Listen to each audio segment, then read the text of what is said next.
పాకిస్తాన్ పై మరో ఎదురు దెబ్బ తగిలింది. ఇటు Baloch army Pakistan army forces పై ఐఈడీ బాంబులతో దాడి చేసింది. ఇక ఈ దాడిని తామే చేశామంటూ కూడా బలూచ్ ఆర్మీ అంగీకరించింది. అయితే దాడిలో 3 పాక్ సైనికులు మృతి చెందారు, మరో 3కి తీవ్ర గాయాలయ్యాయి. దాడి తామే చేసినట్లు ప్రకటించింది బలూచ్ లిబరేషన్ ఆర్మీ. ఇక ఆర్మీ సెక్యూరిటీ పోస్ట్ సెంటర్స్ ని కూడా స్వాధీనం చేస్తున్నారు వాళ్ళు. మరో దాడిలో పాక్ ఆర్మీ సిబ్బందిపై దాడి జరిగింది. ఇక పెహల్గాం ఉగ్రదాడితో ప్రతి దాడికి సిద్ధంగా భారత్ కనిపిస్తోంది. భారత్ నుంచి వచ్చే ప్రతిస్పందనను ఊహించి సరిహద్దు దగ్గర సైన్యాన్ని ఇప్పటికే మోహరించింది పాకిస్తాన్. ఇంతలో పాక్ సైనికులపై విరుచుకుపడింది బలూచ్ ఆర్మీ. అయితే భారత్ బలూచ్ దాడులతో ఇప్పుడు ప్రెజెంట్ పాకిస్తాన్ డిఫెన్స్ లో కనిపిస్తోంది. మొన్న జరిగిన పెహల్గాం దాడిలో ఇక్కడ భారత్ ఇప్పటికే సిద్ధమైంది, దాడికి సిద్ధమైంది. ఇక దాన్ని ముందరే ఊహించిన పాకిస్తాన్ ఇప్పటికే తన ఆర్మీ ఫోర్సెస్ ను బలంగా చేసుకుంటోంది. కానీ బలూచ్ ఆర్మీ తమపై దాడి చేయటం, ఇక 4 పాక్ సైనికులు మృతి చెందటం ఇప్పుడు పాకిస్తాన్ కి ఒక కోరుకోలేని దెబ్బ అని చెప్పాలి. ప్రెసెంట్ అయితే పాకిస్తాన్ డిఫెన్స్ లో పడిపోయింది. ఇటు భారత్ అండ్ అటు బలూచ్ లిబరేషన్ ఆర్మీ నుండి వస్తున్న దాడులతో పాకిస్తాన్ ఇటు కంప్లీట్ గా మనకి డిఫెన్స్ లో పడిపోయినట్టు కనిపిస్తోంది. రైట్, ఇక దీనికి సంబంధించిన అప్డేట్స్ మా ప్రతినిధి శివ అందిస్తారు. శివ, చెప్పండి, ప్రెసెంట్ పాకిస్తాన్ పరిస్థితి ఏంటి? ఆల్రెడీ ఇటు బలూచ్ ఆర్మీ తరపు నుండి కూడా ఒక డిఫెన్స్ లో పడిపోయినట్టు తెలుస్తోంది పాకిస్తాన్. 4 ఆర్మీ ఆఫీసర్స్ అక్కడ మృతి చెందినట్టు తెలుస్తోంది. అసలు అప్డేట్స్ ఏంటి?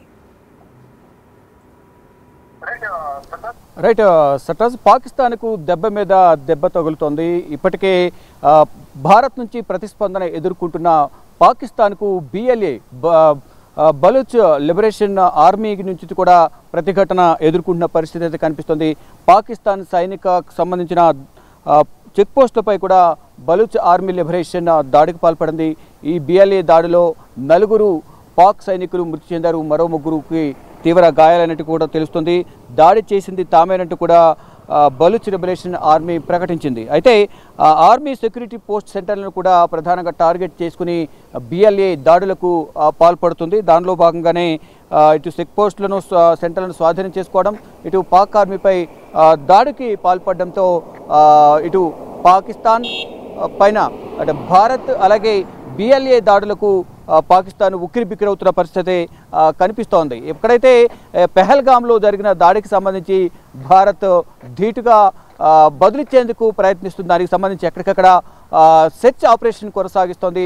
ఇటు జమ్మూ కాశ్మీర్, శ్రీనగర్, పెహల్గాం, బైసరాన్ అలాగే అనంతనాగ్ డిస్ట్రిక్ట్స్లలో ఈ సెర్చ్ ఆపరేషన్ అయితే భారత్ కొనసాగిస్తుంది. మరోవైపు పాకిస్తాన్పై బిఎల్ఏ బలూచ్ లిబరేషన్ ఆర్మీ కూడా దాడులకు పాల్పడడంతో ఉక్కిరిబిక్కిరవుతున్న పరిస్థితి అయితే పాకిస్తాన్కు ఉంది. ఇక భవిష్యత్తులో ఏం జరగబోతుంది అనేది కూడా వారందరూ కూడా ఆందోళన వ్యక్తం చేస్తున్న పరిస్థితి కనిపిస్తుంది. ఇటు పాకిస్తాన్ ఉగ్రవాదులు కానీ, పాకిస్తాన్ ఆర్మీ కానీ, పాకిస్తాన్కు సంబంధించిన ప్రభుత్వాధినేతలు కూడా ఎంతో ఆందోళన వ్యక్తం చేస్తున్న పరిస్థితి కనిపిస్తుంది. ఇక భారత్ నుంచి వచ్చే ప్రతిస్పందన ఊహించి ఇక్కడికే భారత్లో కూడా పాకిస్తాన్ సైనికులకు సంబంధించి సరిహద్దు అంతా కూడా మోహరించేందుకు పాక్ పిలుపునిచ్చే నేపథ్యంలో ఈ లోపలే వారు ఎప్పుడైతే పాకిస్తాన్ ఇటు సరిహద్దులు మోహరించాలని సైనికులకు ఆదేశాలు జారీ చేసిందో ఈలోపే ఈ బిఎల్ఏ ప్రతిదాడికి దిగిన నేపథ్యంలో కోలుకోలని దెబ్బ తగిలినట్లుగానే మనకు ప్రధానంగా తెలుస్తోంది. దీనితో పాటు ఇక్కడ పాకిస్తాన్కు సంబంధించిన ఆర్మీకి సంబంధించి 4 చనిపోవడం, మరో 3కి తీవ్ర గాయాలు కావడం, వారికి సంబంధించిన చెక్ పోస్టులను కూడా బిఎల్ఏ బలూచ్ లిబరేషన్ ఆర్మీ స్వాధీనం చేసుకోవడంతో కోలుకోలేని దెబ్బ తగిలినట్టుగానే ప్రధానంగా తెలుస్తుంది. ఒకవైపు భారత్, మరోవైపు బలూచ్ దాడులతో పాకిస్తాన్ డిఫెన్స్లో పడింది.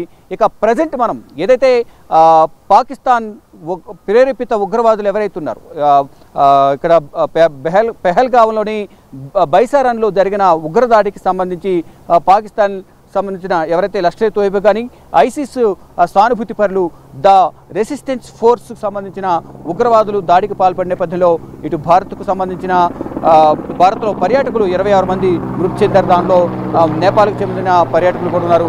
ప్రజెంటు మనం ఏదైతే పెహల్గాం, ఇదంతా కూడా మనం చూస్తున్న ప్రాంతం అంతా కూడా పెహల్గాం ప్రాంతం.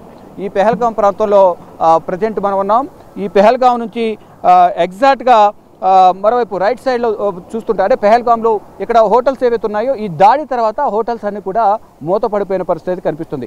ఏదైతే నిర్మానుష్యంగా కనిపిస్తున్న ఈ ప్రాంతం ఏదైతే ఉందో ఈ కాల్పులకు ముందు పర్యాటకులతో విపరీతమైన రద్దీగా ఉండేది, హోటల్స్ అన్ని కూడా ఫుల్గా ఉండేది. ఇక్కడ హోటల్స్ నుంచి మనం ఇటు రైట్ తీసుకుంటే ఇక్కడ చెట్లు ఏవైతే కనిపిస్తున్నాయో ఈ చెట్లు ఆ కొండ ప్రాంతాలు ఏవైతే ఉన్నాయో ఆ కొండ ప్రాంతాల వెనకే ఈ పెహల్గాంకు సంబంధించిన బైసారాన్ పర్యాటక ప్రాంతం ఏదైతే ఉందో ఆ పర్యాటక ప్రాంతం వద్దే కాల్పులు జరిగాయి. 3 రోజుల క్రితం ఆ కాల్పులో ఇటు పర్యాటకులు ఈ ఉగ్రవాదుల కాల్పులో మృతి చెందిన పరిస్థితి కనిపిస్తోంది. ఈ ప్రాంతం అంతా కూడా ఎంతో ప్రశాంత వాతావరణంలో ఇక్కడికి గడిపేందుకు శ్రీనగర్ కానీ కాశ్మీర్ కానీ అనంతనాగ్ మొత్తం కాశ్మీర్ వ్యాలీ ఇక్కడ ఉన్న వాటర్ ఫాల్స్ను సందర్శించేందుకు భారీగా ఇక్కడికి వస్తూ ఉంటారు. ఇక్కడ మరోవైపు ఇక్కడ మనం చూస్తున్నాం గుర్రాలను కూడా చూస్తున్నాం. ఈ ట్రెక్కింగ్కి వెళ్ళే సందర్భంలో చాలామంది కూడా నడవలేని పరిస్థితులు ఉన్న సందర్భంలో ఆ గుర్రాల మీదే ఎక్కువగా వారు వెళ్తూ ఉంటారు, గుర్రాల మీద ప్రయాణం చేస్తూ ఉంటారు నడవలేని వారు.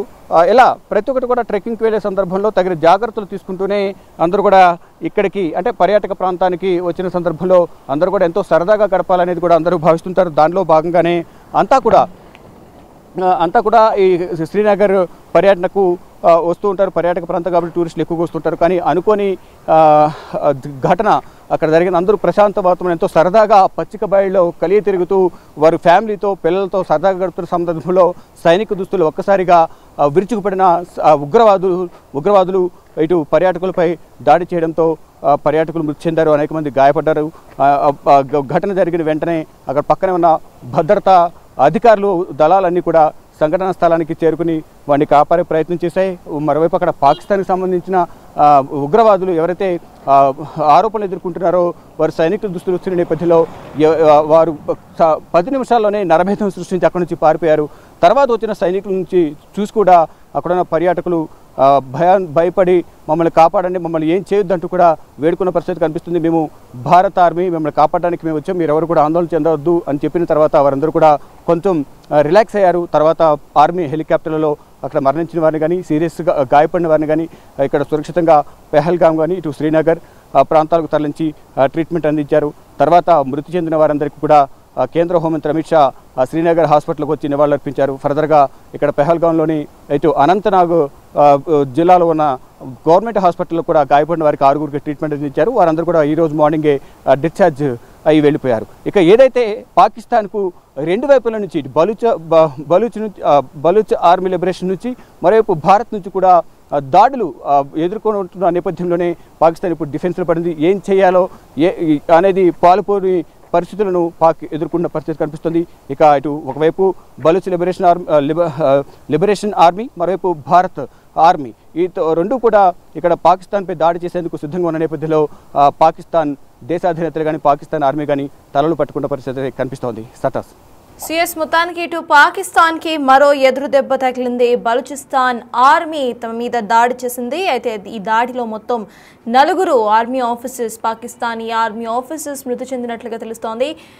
రైట్, ఇక అసలు ప్రెసెంట్ అక్కడ సిచ్యువేషన్ ఎలా ఉందో ఒకసారి మనం విజువల్స్లో చూద్దాము. కంప్లీట్గా మనం చూస్తున్నాం బిగ్ టీవీ స్క్రీన్ మీద విజువల్స్లో ఏ రకంగా అక్కడ దాడి జరిగింది అనేది ప్రెసెంట్ విజువల్స్లో చూస్తున్నాం. ఆర్మీ ఆఫీసర్స్ డెడ్ బాడీస్ ఏవైతే ఉన్నాయో వాటిని తీసుకువెళ్తున్న అక్కడి ప్రజలను మనము విజువల్స్లో చూస్తున్నాం. అయితే మొన్న రీసెంట్గా జరిగిన పెహల్గాం దాడితో ఇండియా ఇప్పటికే అలర్ట్ అయింది. భారతదేశం నుండి ఇటువంటి దాడులు జరుగుతాయనే ఆలోచనలో ఆల్రెడీ పాకిస్తాన్ కూడా సంసిద్ధంగా కనిపించింది. కానీ అనుకోని విధంగా ఇటు బలూచ్ ఆర్మీ తమ మీద అటాక్కి దిగింది. ఐఈడీ బాంబులతో అటాక్ చేసింది. ఈ అటాక్లో మొత్తం 4 ఆర్మీ ఆఫీసర్స్ అక్కడ మృతి చెందినట్లుగా తెలుస్తోంది.